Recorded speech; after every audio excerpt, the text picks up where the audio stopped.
Hey class, here we go. As promised, today's lecture, a little late, got sidetracked here, but I'll get it on the YouTube as soon as I can. So we're going to get started here. We are graphing polynomials with degree 3 or bigger.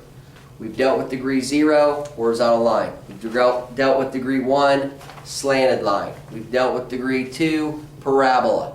Okay? Degree 3 or bigger.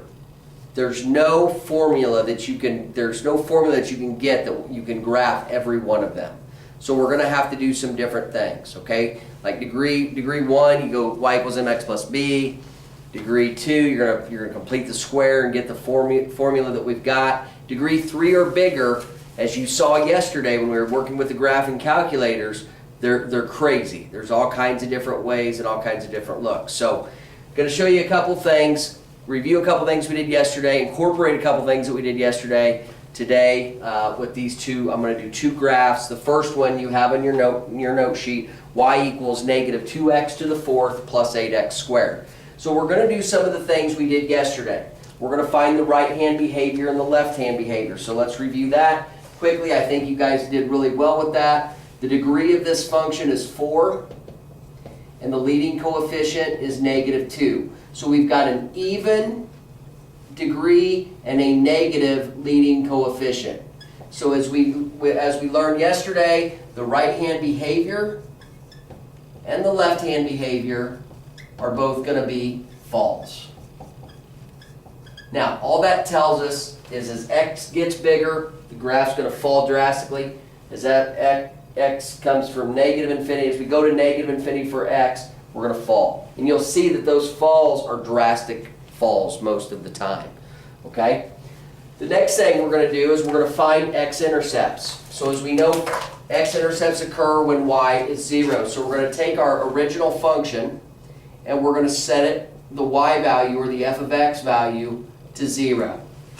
Now, what we're going to do with today's lesson is we're going to be able to factor these. So we're going to take out a negative 2x squared, and we're going to divide that into both, and we're going to get x squared minus 4. Okay? This is factor. This is difference of squares, so that's going to become x plus 2, x minus 2. And I'm just going to put here that those are both to the first to review our multiplicity. So those are both to the first power. So from yesterday, what we will know is we've got 3 x-intercepts. 0, 0 is an x-intercept. Its multiplicity, this factor makes it 0. The power that factors to is 2. So its multiplicity is 2. And we learned that yesterday that means at 0, 0, the graph is just going to touch the x-axis. Negative 2, 0, its multiplicity is 1. So the graph that's odd, so the graph is going to go through the x-axis. Okay? And 2, 0, its multiplicity is 1 also. So we are going to go through the x-axis. Okay? So I'm going to come to the graph. Go to your graph sheet, go to your graph paper here, and plot those 3 x-intercepts. So negative 2, 0, 0, 0, and 2, 0.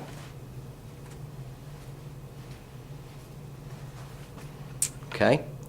So go to the board and graph those 3 points. All right, it's going to move here on us, but we're going to graph those 3 points. Okay? Now, the graph from here is going to be based on those 3 points. All right, so I'm going to come back over to the board and we're going to plot some points here. All right, so I'm going to come over here, and if you look at your graph paper, and I'm not going to have that showing, but what we're going to do is we're going to plot points in between the x-intercepts and then on the outskirts. So if you look at your points, in between we've got negative 1 and 1. Those two x values are in between your x-intercepts. I'm going to put a star by those because the points that are in between have to fit on your graph paper. If they don't, you've got to change your y grid. We'll see that on the next example. Okay? And then I'm going to plot a point to the left and a point to the right. All right? And I might do 2 points if I need to. So 1 point to the left, the point to the left of -2 is going to be -3. And a point to the right of 2, the very last one, is 3. So I'm going to plot those points. These points were in between. This point was to the left of our very first point, x-intercept, and this was to the right of our very last x-intercept. This is going to kind of tell us what the show that the LHB should be falling, and so is this. This is going to show us what our right-hand behavior should be doing. Okay? Now, one thing we haven't talked about in this is we should notice that this is an even function. Haven't not even discussed that. Remember back, an even function. So if we put in -x, we get the same exact thing as what we get when we put in x. So when we plot -1 in for this x, the y value we should get will be the same as we plot 1. If you remember, that means it's symmetric to the x-axis. Okay? Now, you can use your calculators, you can use the factor part, you can do whatever you want to plot these points. If you're going to use your calculator, remember, I'm going to just rewrite, I'm going to write up here what you should punch in. -2, any variables, I'm going to put here in parentheses, to the 4th, okay, plus 8, parenthesis, squared. And I'll start with -1, okay? So when I put -1 into that calculator, okay, and I remember I just put it in, when you put the -1 in, or 1, however you want to do it, when you put that in, all right, that's going to give you -1 to the 4th is 1 times -2 is -2, plus 8 times 1 is -2 plus 8, so that should give us 6, okay? And when we put 1 in, we'll also get 6. Okay, so then you can go through, delete the negative sign, just, use your arrow, go back up, put in 1, that'll also give you 6. All right? When you put in -3, it's like putting in 3. So we'll get -3 to the 4th. That's 81. 81 times -2 is -162, plus 9 times 8 is 72. Okay, so now you see our numbers are getting bigger. Check this with the calculator. Don't want to goof this up here using your calculator.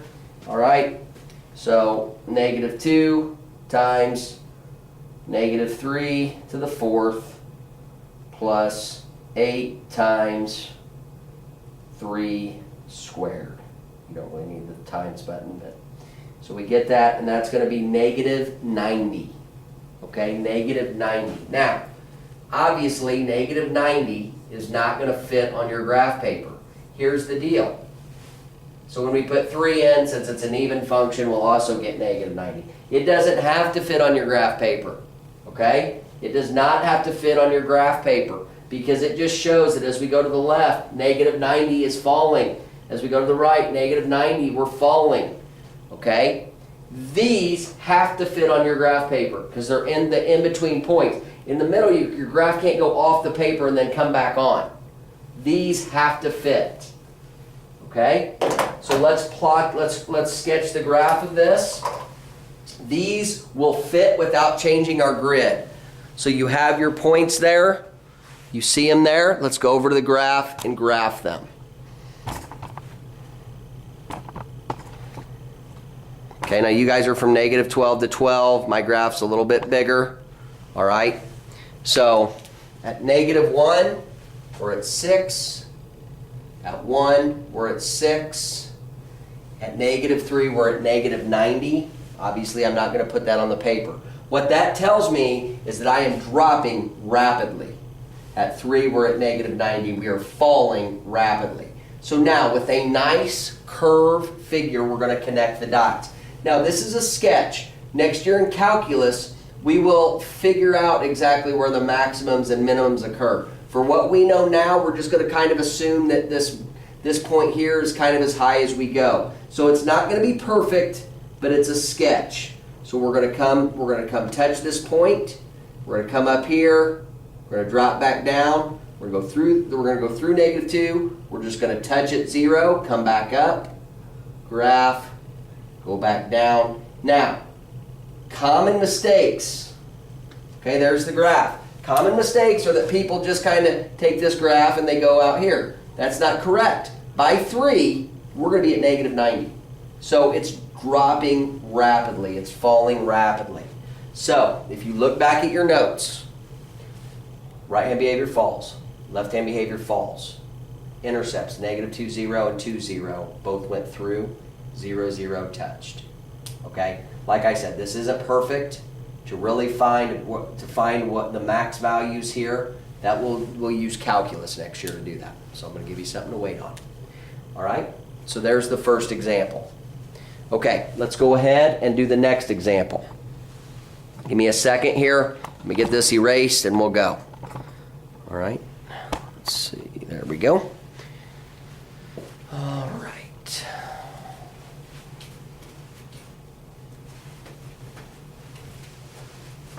Now the next example, go ahead and you guys can start figuring out the right and left hand behavior. You can start setting it to 0 and factoring it.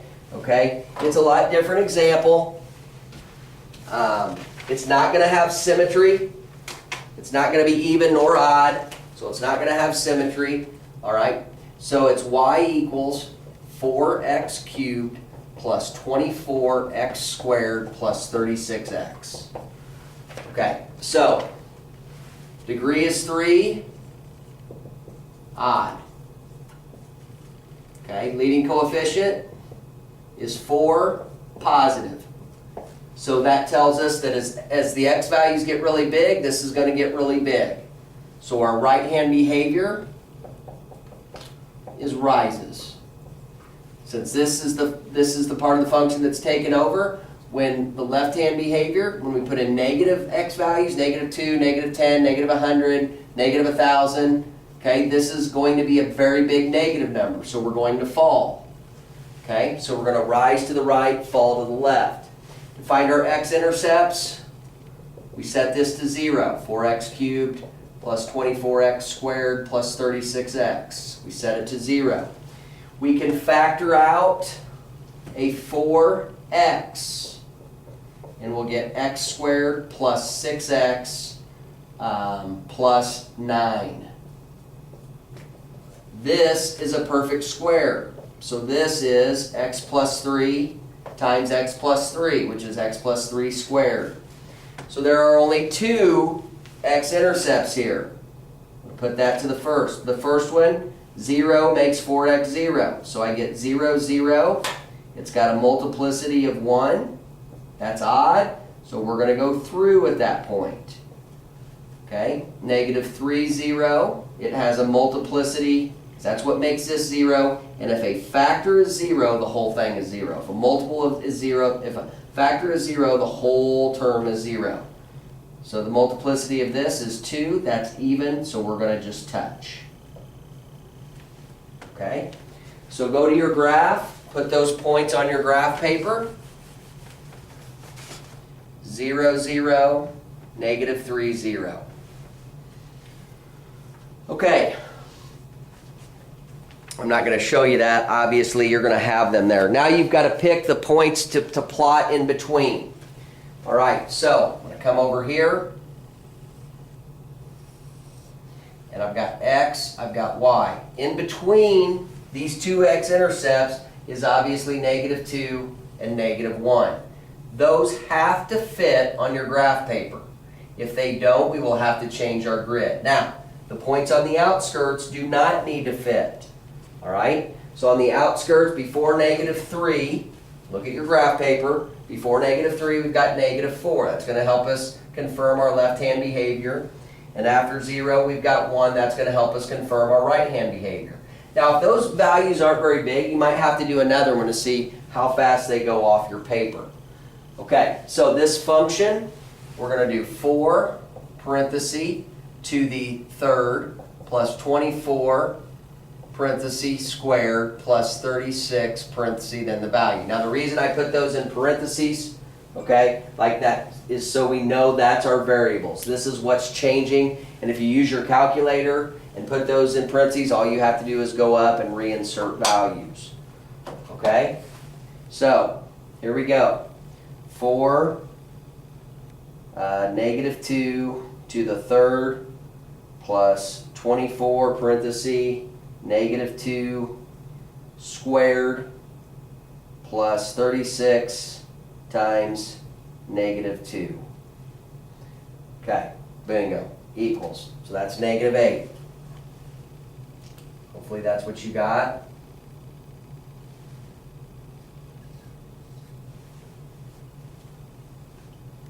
Check that, that did not seem right to me. 4 times -2 cubed plus 24 times -2 squared plus 36 times -2.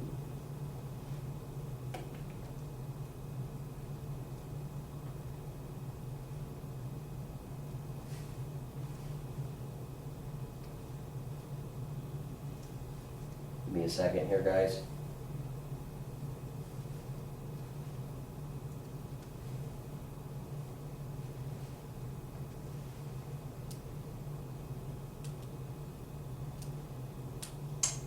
-2 is not, it's not correct. I don't know what I punched in wrong. And -2 is correct. -2 is correct, I'm sorry. Now, so that -2 is -8. Go ahead and do -1, and I'm just going to speed up the process. You guys can do these on your own. Push pause here. At -1, we're going to get -16. At -4, we're also going to get -16. And at 1, we're going to get 64. So the right-hand behavior better be rising, the left-hand behavior better be falling, and it is, okay? Now, these two have to fit on your graph paper, the points in the middle. This one doesn't, so we're going to have to change our grid. So if we now, depending on these values is what you're going to have to change your grid. So I'm going to let each y value equal 2, all right? I'm going to let each y value equal 2. Now you guys need to practice here, make sure that you get these values by putting these values into that function here. So go ahead, hit pause, take the time to do that. But this is what you should get. All right? This one will not fit, so I'm going to change my grid. So now I'm going to go over to my graph paper. Hopefully you got those points. Okay? And on the graph paper, I'm going to let you know, let each y value equal 2. Now I'm not going to change the x. Those don't need to be changed.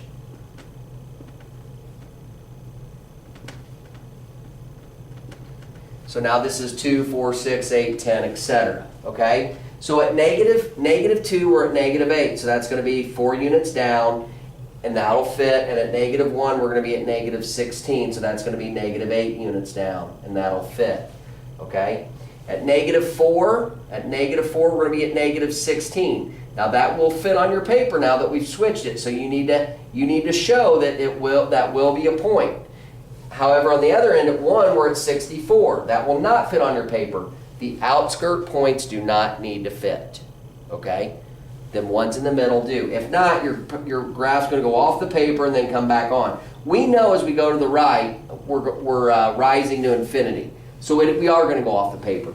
As we go to the left, we're falling to negative infinity. So we are going to go off the paper. But in the middle here, when we have these terms, okay, we've got to fit those on the graph paper. So now all we're going to do is connect the dots. All we're going to do is connect the dots here. It's going to come up and touch there. Come back down. Then we're going to come back up, and we're going to go through. And we're rapidly going up. By the time we get to 1, we got to be at 60. Okay? So there's the nice sketch of that. All right? Couple things. If you notice, this one has like 2 turns where it went from increasing to decreasing. Okay? If you look, the power was 3. The most turns your graph can have is always 1 less than the degree. Okay? We haven't talked about that yet. The most it can have. It won't always have that. If you think about y equals x to the 4th, that could have 3 turns. It has 1. The most it can have is 1 less than your degree. So the degree of this is 3. This could have at most the 2 turns that it does have. So that's something else to keep in to think about as you're graphing these. Okay? Hope you guys understood this. Have a good day tomorrow or Thursday or today or whatever it is, and I'll see you on Friday. Thanks.